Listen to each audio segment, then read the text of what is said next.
Snake!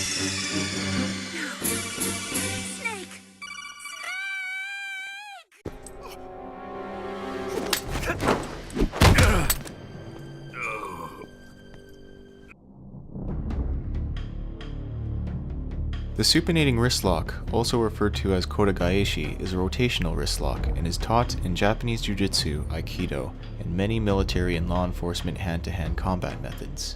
It involves rotating the opponent's hand so that it becomes maximally supinated, often referred to as externally rotating the wrist and hence putting a joint lock on the wrist and radial ulnar joint. A properly executed lock of this type does not apply torque to the wrist itself. In practice, the bones of the forearm and eventually the shoulder are the focus of the lock.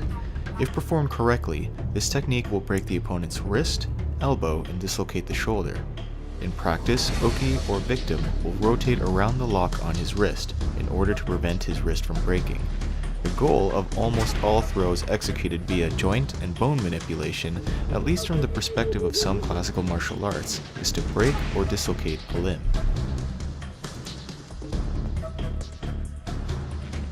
As you can see, Snake is holding and pushing back on the slide of the pistol, which causes it to go out of battery. Depending on the design, it is also possible for a semi-automatic handgun to simply not fire upon pulling the trigger when in an out-of-battery state.